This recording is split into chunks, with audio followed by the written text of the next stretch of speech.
Sehingga dulu pernah ada cerita, ini bukti keadilan Rasulullah SAW. Pernah suatu saat Nabi itu ngaji, yang ngaji seperti ini. Terus ada pemuda dengan cueknya melewati masjid yang sedang dipakai Nabi ngaji. Singkat cerita semuanya ngomel ya, bergumam. Celaka betul pemuda itu, ada Nabi ngaji kok tidak ikut ya. Tapi Nabi secara besar hati ngendikan, ini ada di beberapa kitab di Fadhailul Kasbi, keutamaan kerja. Kata Nabi, pemuda itu mau mencangkul di lahannya. Jika dia mencari nafkah untuk keluarganya, untuk kebaikannya, maka itu bagian dari ajaranku. Jadi Nabi berbesar hati bahwa kerja seperti itu bagian dari ajarannya. Jadi tidak harus datang ke majelis ngaji. Dan bisa saja yang sedang hadir itu ya orang yang hindari istrinya minta belanja dari ngaji terus benar dituntut belanja kan gitu. Mungkin anak-anak UMM yang kesini daripada tengok-tengok yang Malang bosen jalan-jalan ke Rembang gitu. Nah, jadi nggak mesti benar juga niatnya gitu. Jadi ya sama itu. Jadi kalau di dunia kiai yang masih orisinil itu nafsu itu benar-benar dilatih. Maka masyhur dalam cerita ada orang perang sama Ali radhiyallahu anhu.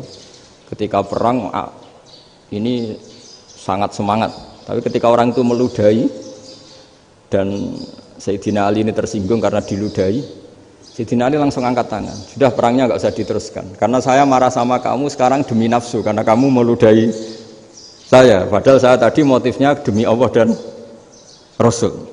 Jadi sangat tipis bedanya kita emosi karena diri kita dan emosi karena Allah dan Rasul. Sehingga ketika diludahin ini terus beliau mikir jangan-jangan perang saya karena saya diludahin. Nah yang hilang dari peradaban modern adalah Allah itu tidak begitu hadir di hati kita. Saya sering cerita di mana-mana, teks hadis itu sebenarnya berbunyi gini, ini hadis sahih. Mangka na yu'minu billahi wal yaumil akhir fal yukrim jarohu. Ada yang fal yukrim jarohu doifahu, ada yang fal yakul khairan aul yasmut. Siapa yang iman dengan Allah dan Rasul maka harus memuliakan tetangganya, memuliakan tamunya. Dulu itu ada seorang ulama dipanggil anak muda, dibully cara sekarang. Wahai kiai, datang ke rumah saya.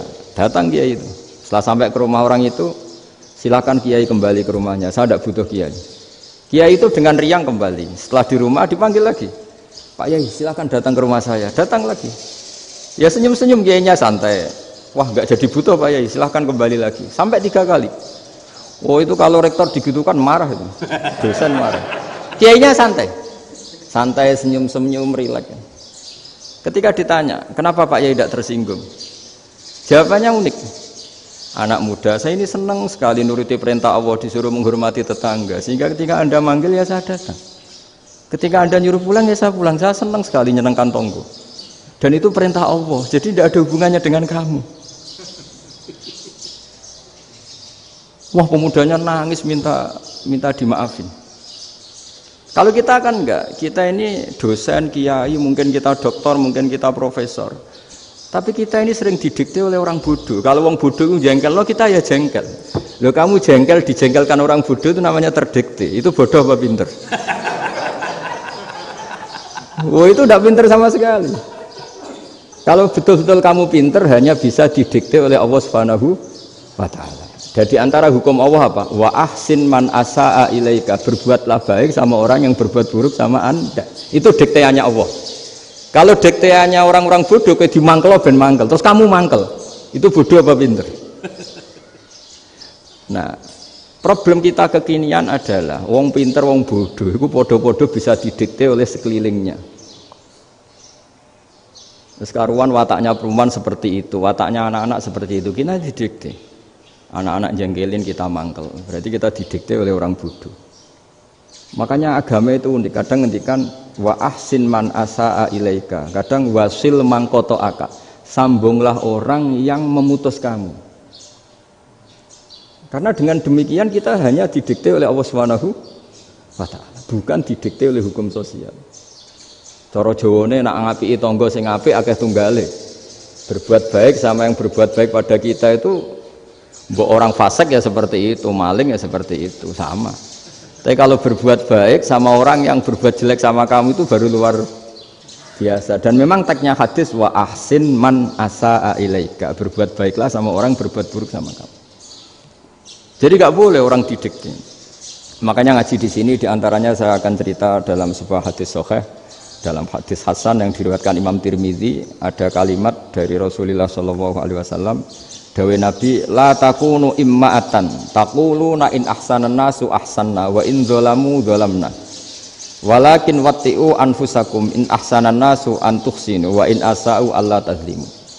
Kamu jangan jadi orang yang mudah diombang-ambingkan oleh orang sekeliling kamu, yaitu kamu mengatakan jika orang baik ke saya akan baik, jika orang buruk ke saya juga akan membalas buruk. Itu namanya Anda didikte. Tapi berkomitmenlah kamu akan berbuat baik meskipun orang lain berbuat buruk.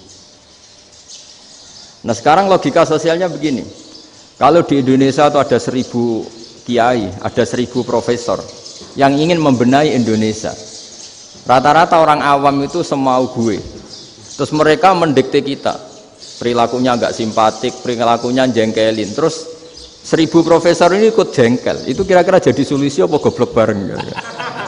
Sama 1000 kiai ini ikut jengkel, ini jadi solusi apa goblok bareng? Goblok bareng. Nah problem sekarang kita ini biasa didikte orang bodoh. Nah makanya ciri khas orang muslim itu kata Nabi, mangkana yu'minu billahi wal yaumil akhir. Jadi baik tetangga karena perintahnya Allah dan Rasul. Pentingnya apa? Bedanya karena berbuat baik ini perintahnya Allah, mbok tonggo apik lah kita tetap apik karena perintahnya Allah dan Rasul. Begitu juga dengan hubungan dengan istri, dengan anak. Bojomu lagi cerewet lah ya tetap apik. Karena dengan cara itu kita hanya tunduk kepada Allah dan Rasul. Tapi kalau kamu, istri saya kalau baik ya saya baik, kalau enggak ya enggak. Berarti Anda didikte oleh perilakunya dia. Itu latihan, ya kalau dalam bahasa pondok, latihan jadi wali itu yang paling berat. Nabi itu kalau sama orang munafik itu sabarnya Masya Allah. Padahal Nabi berso kalau orang itu orang munafik. Karena dengan cara seperti itu, bahwa kebaikan Nabi pada seseorang itu atas perintahnya Allah dan Rasul, bukan atas nama servis. Kalau Nabi hanya baik kepada Abu Bakar, itu mungkin orang bilang, wisadune wong Abu Bakar baik sama Nabi. Tapi kalau Nabi baik sama orang munafik, Abdullah bin Ubay bin Salul, itu kalau nggak perintahnya Allah dan Rasul itu nggak bisa. Nah ini cobalah berlatih seperti itu, sehingga kita tidak mudah didikte. Ya saya ulang lagi, nggak mudah apa? Didikte. Maka di antara kebaikan Allah dan Rasul adalah bahkan orang dolim saja diberi jatah rahmat. Makanya tadi seperti mukadimah yang dibaca Pak Haris tadi, agama ini rahmatan lil alamin. Orang yang dolim saja dapat jatah apa? Rahmat, apalagi yang soleh.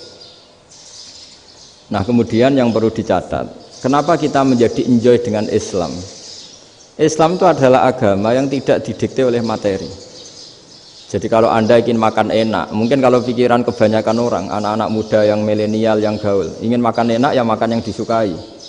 Misalnya sate atau bakso Malang atau apalah. Kalau orang-orang yang jadi wali nggak gitu cara berpikir. Ini yang masih orisinil. Ditanya, ini dunia baru kesulitan makanan, baru resesi. Cara makan enak gimana? Jawabannya lucu. Ya gampang, idamuhu alju. Idam itu lauk. Kalau kamu ingin makan lauknya paling enak apa? Alju. Kamu harus lapar banget. Sampai kalau puasa itu melihat tempe itu wah luar biasa. Tapi kalau kamu nggak puasa, air putih itu nggak menantang. Tapi kalau puasa, tempe air putih itu menarik dan Anda tetap lahap. Apa? Karena lauk terbaik adalah alju, yaitu lapar. Lah tapi kita ini enggak. Kita ini kayak orang bodoh. Kayak orang bodoh tadi, profesornya makan nyaman ya kalau sesuai selera. Nah itu kan sama dengan anak-anak ABG. Anak ABG itu makan lahap ya kalau yang disukai. Lalu bedanya apa ABG sama profesor? Kalau cara berpikir masih sama kan itu. Kiainya juga gitu. Kiai makan enak kalau yang disukai, kalau enggak. Lalu bedanya apa kiai sama orang awam? Orang awam juga gitu, makan lahap ya kalau yang disukai. Nah ternyata perilaku kita ini yang pintar sama yang bodoh sama mas. Kalau kamu ingin berkasta lebih baik, itu cara makan enak itu apa? Idamuhu al-ju'. Lauk terbaik adalah karena kita sangat lapar. Makanya masyhur dalam cerita-cerita tarikh sirah nabawiyah. Nabi diberi hadiah, beberapa hadiah. Di antaranya ada yang diterima, ada yang enggak. Termasuk yang dikembalikan itu dokter. Ada seorang raja memberi hadiah Nabi dokter Tobit. Itu sama Nabi dikembalikan. Karena dokter ini sudah lama kumpul Nabi itu enggak pernah sakit. Akhirnya dokter ini putus asa, ini enggak perlu diobatin. Ketika ditanya, kenapa ya Rasulullah engkau tidak pernah sakit? Karena kita ini kaum, kita ini komunitas masyarakat yang tidak akan makan kecuali lapar. Dan kalau sudah makan, berhenti sebelum kenyang. Jadi sederhana sekali pengobatan zaman Nabi. Sebagian besar penyakit itu pasti disebabkan kita ceroboh dalam hal makan. Sudah ngerti kalau durian masalah, kalau makan durian enggak kehitung gitu, apalagi kalau gratisan itu tambah banyak gitu. Pola tidur juga gitu kata Nabi, dan kita tidak tidur kalau tidak sangat ngantuk. Nah, itu namanya orang-orang soleh yang sudah tidak didikte materi. Kalau yang didikte materi kan bisa tidur nyenyak kalau kasurnya enak, AC gini-gini. Sebenarnya enggak, tidur enak itu ya kalau sangat ngantuk. Mbok di gudang, mbok di bis, kalau sangat ngantuk ya semuanya ya enak. Sama, mbok lapar, mbok hanya tempe, tapi kalau sangat lapar itu ya enak. Nah ini ilmu yang mulai hilang, ilmu-ilmu yang mulai hilang. Nah, cara ibadah juga gitu. Kita ini kan, saya ini punya bapak kiai, mbah kiai, punya guru yang sangat alim ya seorang kiai Kiai Memun. Itu dulu kita pengkaji ilmu, itu tidak pernah tahu bedanya NU dan Muhammadiyah. Karena dulu Mbah Darwis itu, Kiai Dahlan itu, dulu ngajinya bersama Mbah Hasyim ketika di Indonesia yang ngaji Mbah Soleh Darat. Mbah Soleh Darat itu dulu ngajinya sama buyut saya ke-6, namanya Mbah Soleh Asnawi di Kudus. Mbah Soleh Darat itu dulu alim-alimnya orang Jawa ya Mbah Soleh Darat, Soleh bin Umar. Tempatnya di Semarang, tapi beliau itu sebenarnya orang Jepara yang dekat Kudus. Setelah di Mekah, Mbah Hasyim ini mondoknya ya, mulazimnya ke Syekh Mahfud Termas. Tapi sesekali ke Syekh Khotib Minangkabau. Nah yang Mbah Ahmad Dahlan lebih sering ke Syekh Khotib Minangkabau, sesekali ke Mbah Mahfud. Singkat cerita, karena Syekh Khotib Minangkabau sudah modern ya, terlibat organisasi dunia.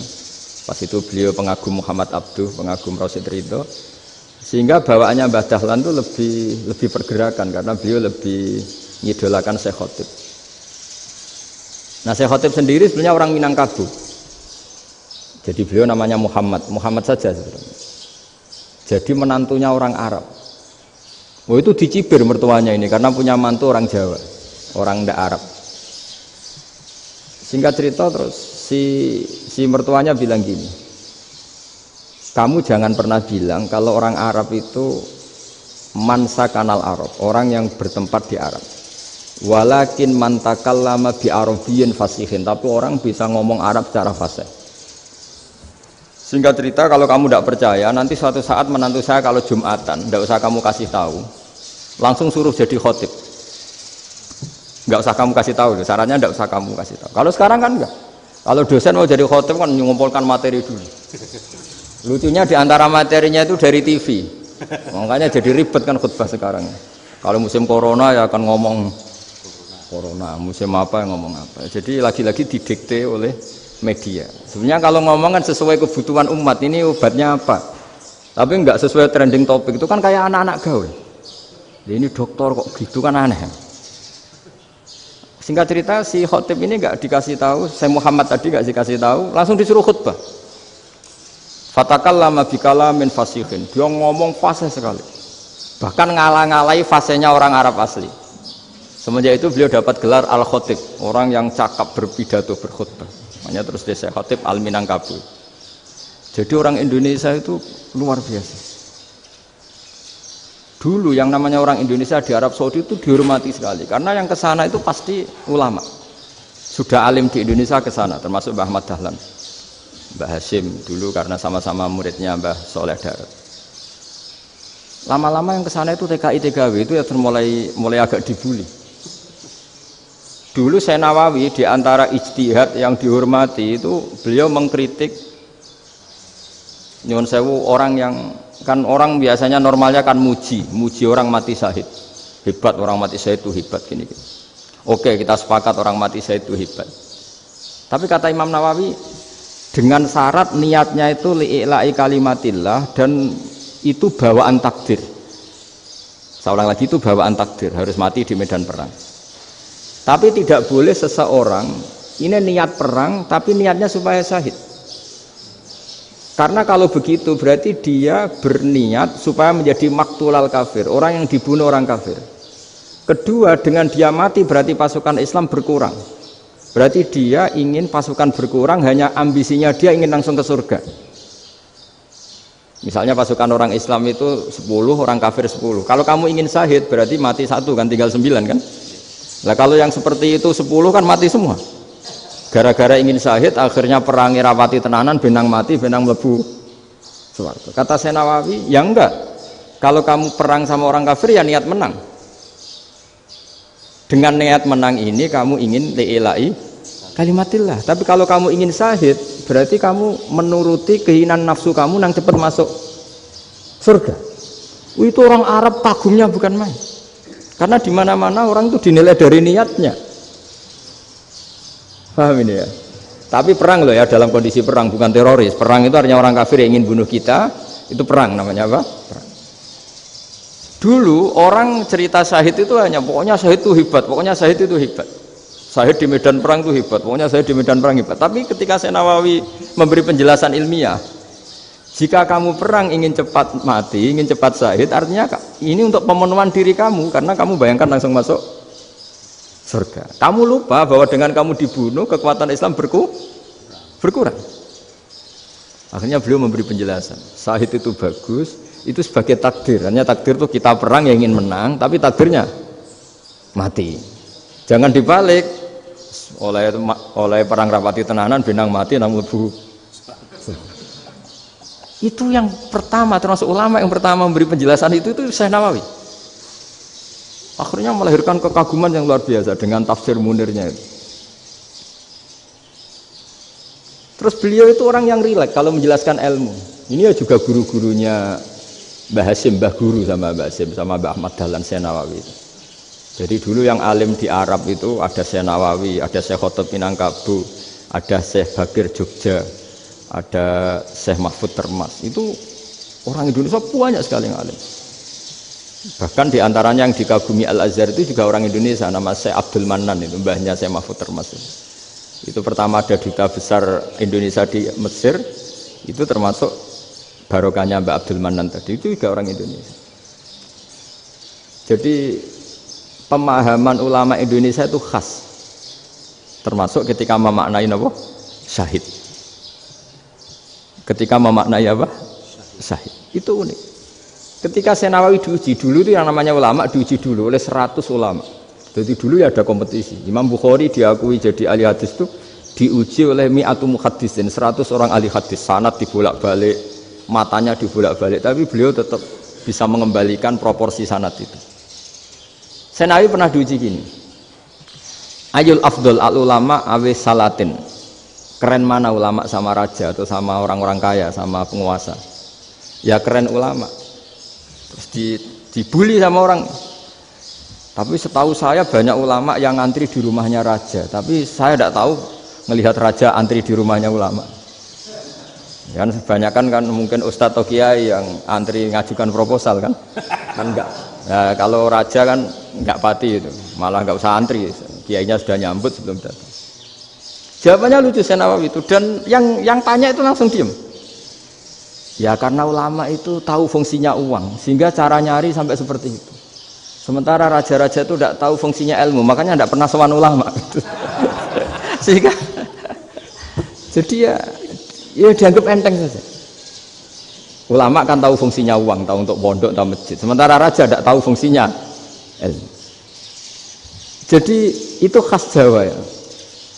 Khas Jawa, khas Indonesia. Apa-apa yang menurut orang banyak dengan tanda kutip itu buruk atau baik, itu orang Jawa menafsirkan tuh gampang saja. Sehingga semenjak itu Jawa itu dipandang betul. Saya punya kitab namanya Qadhayal Haji wal Umrah. Itu terbitan Hayatul Ulya Arab Saudi, milik Wahabi. Itu diantara fatwa yang dipakai untuk solusi muskilatul haji, problem-problem haji kekinian. Itu fatwanya syekh-syekh yang dari Indonesia. Termasuk Syekh Khotib Minangkabau, Syekh Nawawi Banten, Syekh Bakir Nur Jogja. Misalnya begini, dalam fatwa-fatwa yang menyulitkan kita ya, sampai sekarang jadi perdebatan. Ketika Safa dan Marwah itu dengan batas tertentu, saya ulang lagi dengan batas tertentu. Mau tidak mau atas nama kebutuhan, itu kan butuh perluasan. Karena kalau naik turun itu mudah disepakati ulama. Jadi misalnya gini ya, saya punya tanah seluas ini. Pasti orang akan mengatakan sampai bawah ya tanah saya, sampai atas tanah saya. Itu mujma' alaih, itu disepakati. Sehingga Nabi ngendikan al-Ka'bah min tuhumil ardi ilas sama Ka'batun. Ka'bah sampai ujung bumi sampai ke aras semuanya Ka'bah. Sehingga tidak ada perdebatan ulama ketika Masjid Haram di tingkat, kemudian yang di atas sholat. Tetap dia menghadap Ka'bah. Tidak harus diluk melihat di bawah enggak. Karena Ka'bah sampai langit. Sama tanah Anda kamu tingkat sampai 10 enggak ada tetangga protes. Karena bawah sampai atas tanah Anda. Tapi kalau diperluas, tanah Anda kamu luaskan setengah meter saja atau 3 cm saja, iso geger mbek tonggo. Karena di mana-mana batas itu ya tadi. Kalau atas bawah miliknya, kalau samping enggak. Pertanyaannya, perluasan Mina itu ke samping. Perluasannya Matof yang Mas'a itu juga ke samping. Geger kan ulama dunia. Bagaimana hukumnya Mina Jadid? Mina yang diperbarui atau Mina yang diperluas. Itu diantara rujukan baik yang membolehkan maupun yang menentang. Itu ya syekh-syekh Indonesia. Itu orisinal tuh. Saya punya kitab orisinal terbitan Hayatul Ulya, kira-kira ya kemenaknya Arab Saudi kalau di Indonesia itu. Itu yang dirujuk dawuh Syekh Nawawi, dawuh Syekh Khotib Minangkabau. Karena apa? Ada logika khas Jawa. Misalnya begini, meskipun saya tidak perlu fatwa Mina Jadid sah apa tidak, memang jadi perkhilafan ulama. Misalnya kampung ini dinamai Mina.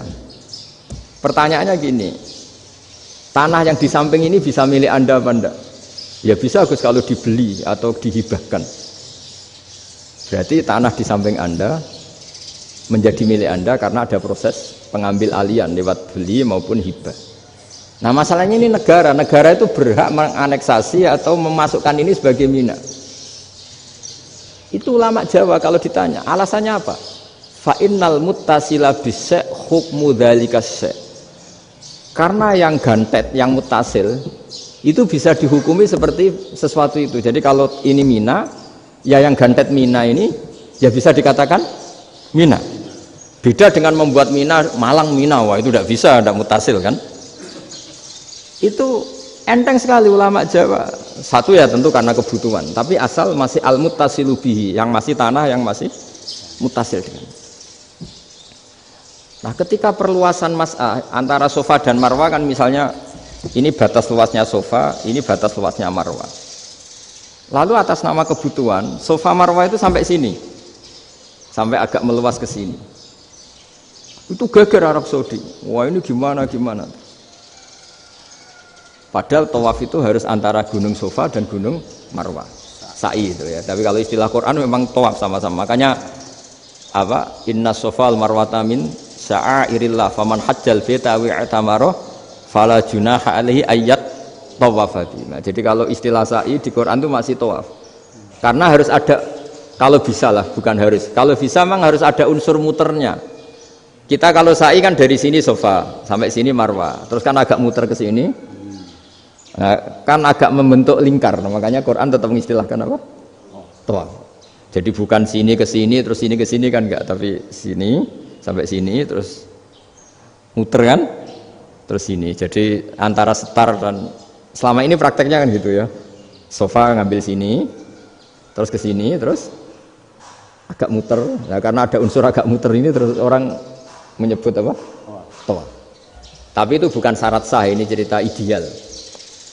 Saya ulang lagi ya. Gunung Safa itu puncaknya atau pucuknya kalau dalam bahasa Jawa itu ya hanya segini, ini sampai sini. Nah, kelompok Islam yang fikih keras nggak boleh diperluas karena Allah memilih tempat ini itu spesial, jadi nggak boleh ke yang lain. Tapi ketika kebutuhan mendesak, mau tidak mau harus diperluas. Itu jawabnya Kiai Jawa lucu. Gunung sing ketok itu sing dhuwure tok. Sikilane luwih hombo. Jadi karena kita kan gunung kan bentuknya gini. Nah, sofa yang kecil itu yang atasnya, tapi sikilannya sini kakinya lebih luas. Jadi boleh perluasan asal tidak melebihi kakinya. Nah, dihitung ya lebih luas. Jadi Kiai Jawa itu kayak wong delok gunung Penanggungan, kayak gunung Arjuna. Di mana-mana puncak gunung itu lebih kecil timbang kakinya. Artinya diperluas ini bukan berarti tidak di sofa dan tidak di, itu khas Kiai Jawa. Jadi jangan kira orang Jawa itu udah hebat sekali. Termasuk perkembangan hotel di Arab Saudi. Itu dulu sebelum ada hotel. Buyut saya kelima atau keenam dulu haji, namanya Badur Rahman. Itu kalau mau ingin menghindari terik matahari itu masuk gua.